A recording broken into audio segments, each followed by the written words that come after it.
this, so that you could actually kind of be the bad guy instead of the parents. Exactly, yeah. So I get to nag the kids, and then so the parents can really focus on their student, because at the end of the day, like, they're still a kid. They're still a family. There's so much more to them than college. And while this is a big decision, it's not the only thing. It's not the only thing that matters during this time of life, and it'll be gone before you know it.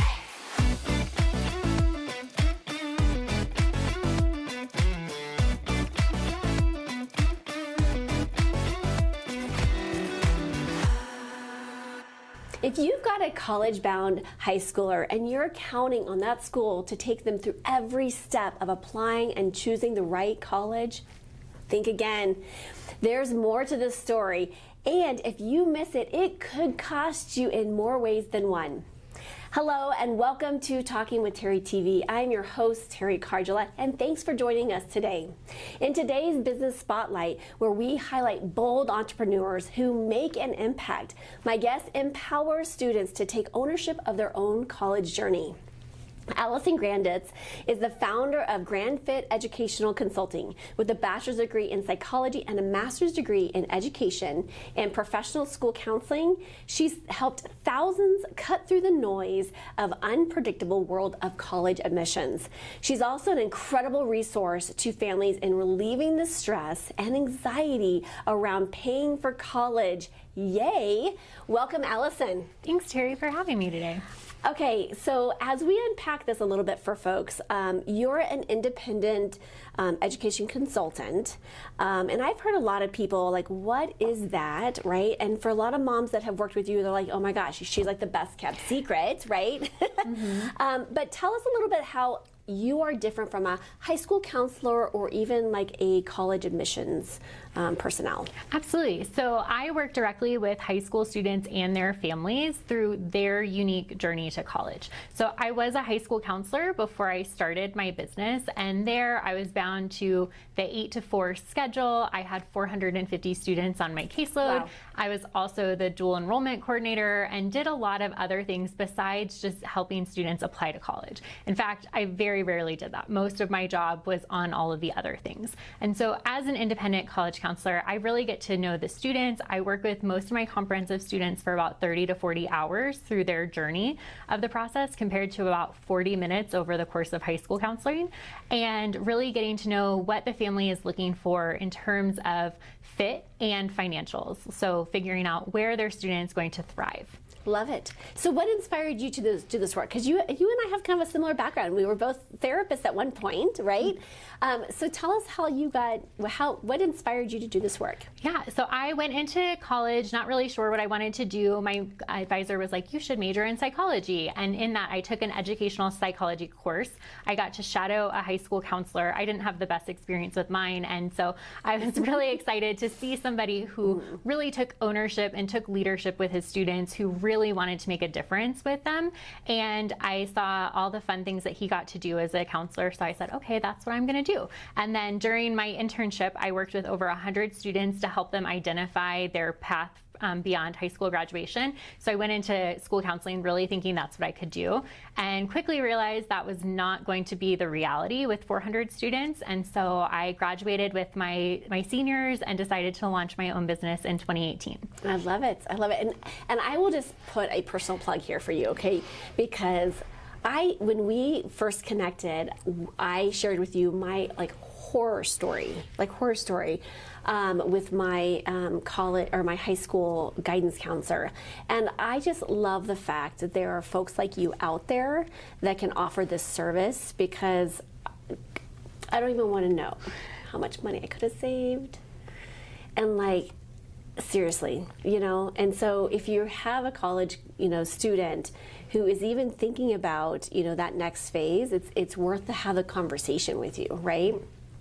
So helping both within the schools and now independently, what unique perspective do you bring to the table that maybe another person in your industry may not be able to do that? Yeah, so a lot of people in our industry are, they work with a lot of families who can financially afford college. They're not really concerned about a budget. They think, oh, this is just what college is going to cost and we're going to make it work. And one of the things that I really stress from the get-go is the financial fit aspect. College is expensive in Colorado. Even going to CU Boulder for a years, about $40,000, and multiplying that times 4, that it's a huge investment. That for some families, besides their house, it's the most expensive purchase they'll ever make in their life.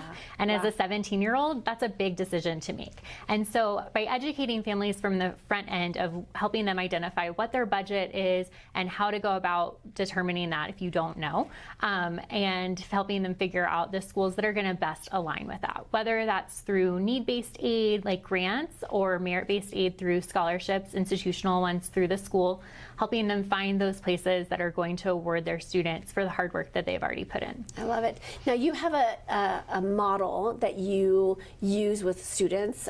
Share a little bit about that. Yeah, so my method is called the Grand Fit process. And so basically with that, we talk about geography, rigor, activities, natural, and dollar to determine a student's grand fit.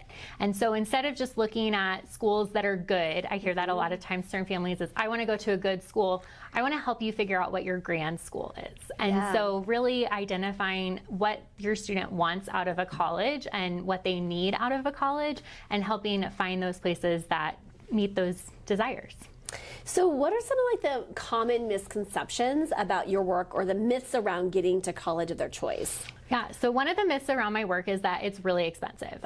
You know, a lot of people may have watched the Varsity Blues scandal that went down several years ago with Rick Singer. Oh my goodness! Oh my gosh, I totally forgot about that. Yeah, and so that brought a lot of light into our industry, but not in a positive way. Yeah. And so he was not a member of any of our professional organizations or anything like that. But so it's a lot of people who think I get kids into college, and I don't get kids into college. Kids get themselves into college, and I help them present themselves in a way that highlights their strengths, highlights the things that they're already doing, and giving them the language to develop that. Well, and you also know exactly what colleges are looking for, so then you can also highlight their skills within what the college is looking for. Exactly, because some schools are really doing what's known as holistic review, where they're looking at not just the academics of a student, but what are you doing outside of the classroom. And in addition to that, some colleges are even looking at how does your past experience align with the major that you're looking at, especially with computer science and engineering and competitive programs like nursing too.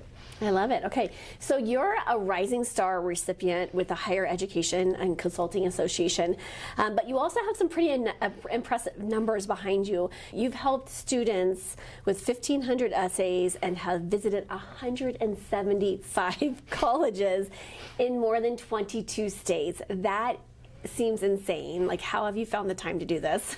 Yeah, so part of it is through HECA. We actually go on college tours with other college counselors. So just a few weeks ago, I was in Western and upstate New York, and I saw 12 schools in 1 week. During that time, we meet with admission counselors. We learn of what they're looking for in their students, and also to see the campus themselves, see the students who are actually going there and going beyond the website. I also do this for full-time. A lot of people in my industry kind of dabble with it, but this is my full-time job, and I devote about 20% of my time to professional development each year. I love it. Well, and these represent the colleges that your students have gotten into, right? For some of them, yeah. Mm-hmm. Oh, I love this. Yeah. So what is your personal philosophy when it comes to guiding students through the admission process? So I really take a student-centered approach and meet students where they are. Each person has their own unique journey to college, and it's not going to look the same, even within families. I've worked with a lot of siblings, I've worked with twins and triplets, and in a lot of cases, they're different from each other, and they have their own strengths and things that they're bringing to the table. So I really spend a lot of time getting to know who they are as people first before we even dive into colleges. So step one is who you are as a person, getting to know them, and then getting to know the colleges, and then step 3 is getting into the colleges, and so helping with the actual application pieces. And some students come later in the process. They come to me in senior year, and they already know where they're applying, and they already know what they need to do. They just might need some final edits on their essays, but other students need everything. They're like, we don't even know where to start. We have no idea. We're so overwhelmed by everything that we're hearing from our friends and from our neighbors that we know things have changed since we applied to college. Yeah. Well, and I just want to make, because like as we're filming this, like, gosh, ChatGPT is like in the forefront. So I would love just to hear your opinion on that piece of it, and that's how that's impacting, because college, I'm assuming college admissions are fact checking that and making sure that that is just not coming straight from Yeah, GPT. so there's not really a good way to fact check AI right now because the AI can't keep up with the fact checkers. And so sometimes when you put something through AI, it generates as real versus not. And so there's not really a lot of reliability in it. However, you can tell if something was written in with ChatGPT or Gemini because it's not personal. And that's what colleges want to know. They want to get to know the student as a person, and they want students to be really specific and unique in their own writing. They want their tone to come across, and they're looking for that consistency. And so they'll see, you know, your personal statement sounds different than your supplemental essays and things like that. And so there are ways to know without necessarily like using the technology, but it can also be a great resource to help students who are stuck, to help them think about things differently, to help them look at new ideas, approaches, and to kind of generate some ideas. So I would say that I'm sure that a lot of the students that come to you are probably expressive and they have their opinions, but there's probably some students that are less expressive. And so how do you help kind of pull out that story for them so that they really shine on that application? Yeah, so I do a lot of motivational interviewing when I work with students. I let them kind of lead the conversation and tell me more, give me specific examples. In my brainstorming process, which I do with all my students, regardless of when you start with me, we go through some really in-depth questions that force them to think outside of the box and to think about things through different perspectives. So I have them think about who they are as a person, picking some traits, and then answering specific questions about tell me a time when you were like that, or give me a specific example when you did that, and helping them realize that there's different levels and that you can look at things through different viewpoints, and then just continuing to ask questions. It's the best way. Most teenagers will talk about something. You just have to figure out what it is that they're willing to talk about. Oh my goodness, this is such good information. We have more coming. We're going to take a quick break and we'll be right back with Allison. Want more support in creating your success story? My products can help. Check them out. First, I have my book, Be the Magic of You, Tools to Transform Your Life. And in it, I have over 70 different tools to help reprogram your brain. Next, I have my Daily Intentions Planners. They help you create without forcing it. They combine brain science and universal laws. In addition to my book and planners, I also have 2 card decks you're sure to love, designed to support you to reconnect with your purpose, power, and potency. I also offer 2 special packages. The first is the Success Package. In it, you'll have my book and a year's supply of planners to help you bundle and save. Next is my favorite, the Empowerment Package. You can supercharge your life and business by getting all the products at one low price. But wait, there's more. I also offer a yearly subscription called the 7-Figure Business Box. Each quarter, you'll receive a physical box mailed to your home, a live 2-hour intensive training, an hour-long fireside chat with an expert in the industry, a guidebook packed with even more resources. To order anything you see here, just go to my website, talkingwithteri.com. We are back with Allison, and now I know a super random fact about you, and that is that you used to write obituaries before getting into this field. So how does that skill play into what you're doing today? Yeah, absolutely. So I wanted to be a journalist when I went to college. That was my goal. And one of my first jobs out of high school was actually, I was the weekend clerk. So we did obituaries as well as health inspections and other stories and things like that. And so now I get to help people create the life that they want by figuring out where they want to go to school, what they want to do with their life.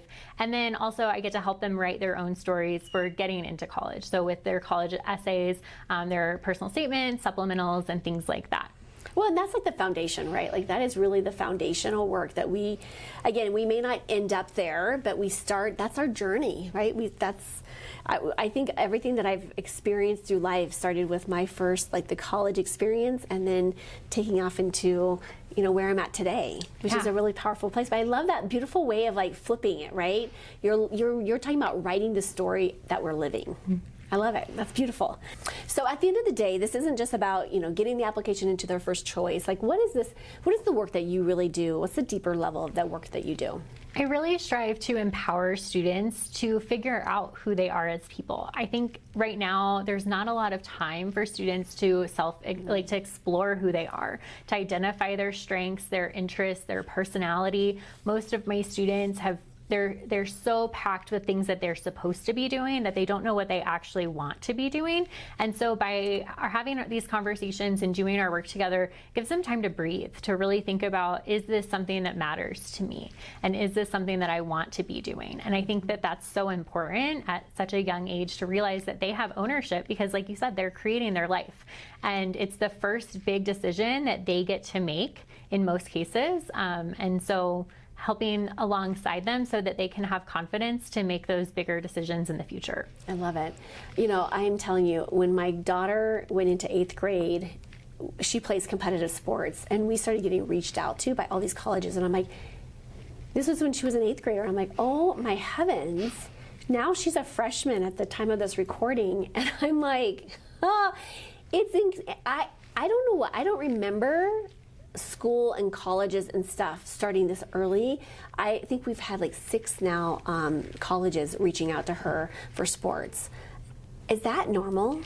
It is, because so much of business, or so much of college right now is a business, because at the end of the day, they're trying to get customers, the students, to enroll in their school. And now there's so much more information out there that they have to beat the noise by being more noisy. I have a fake Common App account that I use to help my students so I can see what they're encountering in their applications. And because of that, I get emails from all of the colleges that I add to my Common App. And in most years, I have students apply to about 150 to 200 different schools.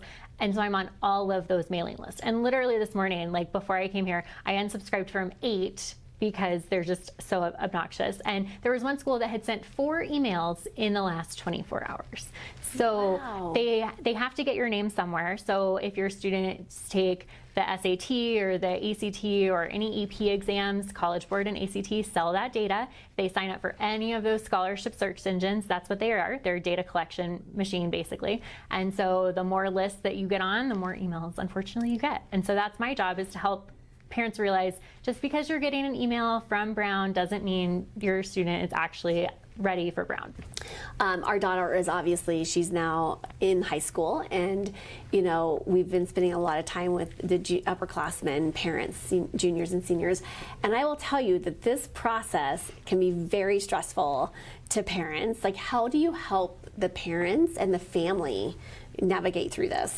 Yeah, exactly. So most of the work I do is with the student, because I want them to take the lead on that, but that's also showing the parent that their student can take the lead. And so by them knowing, okay, Johnny is in good hands, Johnny knows what he's supposed to be doing, they don't have to stress about it. Or if they do, they reach out to me. They send me emails, hey, is Johnny doing this, without having to nag Johnny to do the work.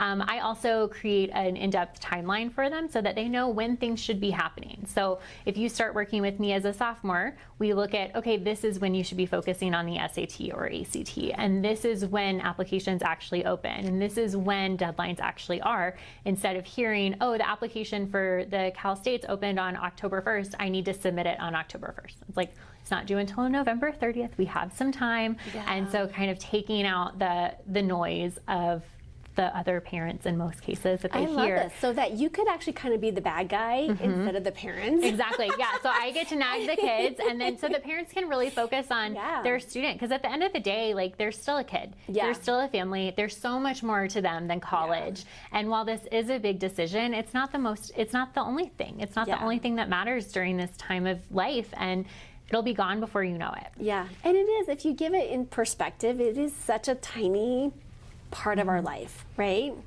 Yeah. I want to know, because we have you sitting on our couch today, like, what are colleges really looking for in an applicant? The number one answer for college admissions is it depends. And it really is going to depend on the school, on the kind of school. So the more selective colleges typically are using a holistic review. And so in that case, they're looking at the student's academic record, classes that they've taken, the grades they've earned, in some cases, the SAT or ACT scores, depending on if they require them or not. But they're also looking at who the student is as a person. What are they involved with? What kinds of, how do they spend their time? What are their passions? What are their goals? They'll look at the essays. Many will have a teacher recommendation and or a counselor recommendation. So kind of seeing how are you framed within the context of your high school, and how have you taken advantage of the opportunities that you've been given. So context is a huge factor. So students who go to really competitive schools that offer 15 AP classes are going to be held to a different standard than a student who goes to a school with no AP classes, or a homeschool student, or things like that. And in terms of extracurriculars, that's probably one of the most common questions I get is, does this look good for college? And everything looks good. It's a matter of what looks good, what matters to your student. And so colleges want to see that students are taking opportunities that are given to them and also seeking out opportunities. So with that, are they going deeper into the clubs that they're a part of? That's where they can make that bigger impact, instead of just talking about, well, I'm a member of 17 clubs. Okay, that's not really helpful. We want to see, okay, what clubs are you making a difference in? How are you being a leader? Even if you're not the president, what are you doing to step up to help that organization? What's some advice that you could give to students and families that are starting this process? Yeah, so a couple of things. A lot of people feel like they're behind. Whenever they start is the right place to start. So that's what I want to say. Whether you're a second semester senior and you're just feeling like, oh, I didn't even know that college was an option, or you're a freshman, right now, whatever you're feeling is 100% valid. And for some people, you have a longer runway, and then we can talk about how to alleviate that stress by thinking about it later, maybe doing a couple things, making sure your courses are set in 9th and 10th grade, but then diving in a little bit deeper into junior year, versus the families who start senior year. We might have to work a little bit faster, but there's always time to do that. And second, I think it's really important to be transparent with your students about your expectations as a parent. What are your budgetary expectations and abilities? And so if you have a budget, which unless you can spend $95,000 a year for the next 4 years, you need a budget. And being honest with your student about that, because it's a lot easier to say no to a college before your student applies, so in September, not even putting it on a list, versus in April after they get admitted and realize that we can't afford this school. Because then I see families who do, quote, whatever it takes to get their student there, and it's usually not worth it. And it's stressful. It's stressful.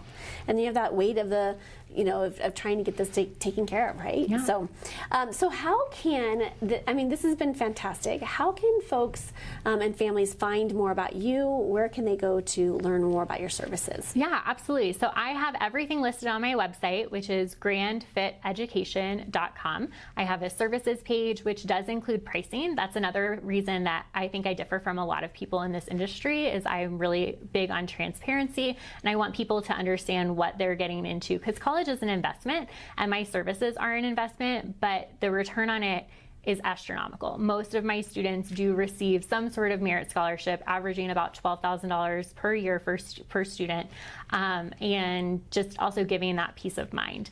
And I do have some small packages too, so there's usually something for any budget on there. I also have an Instagram, Facebook, both are Grand Fit Education, and I'm pretty active on my blog.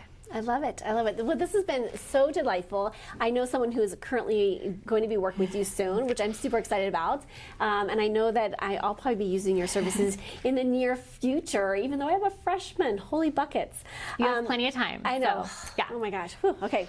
If this has lit a little spark in you today and you'd love to have a conversation offline, please put that in the comments. We would love to connect with you, and please share with a friend that is in need of these services today. And as always, be bold, be brave, be fearless, be the magic of you. Massive love, and we'll see you on the next Business Spotlight. Thank you for joining me today. Don't forget to like and subscribe. Make sure you hit that notification bell to find out about my upcoming shows. Thank you for tuning in today, and I'll see you next time.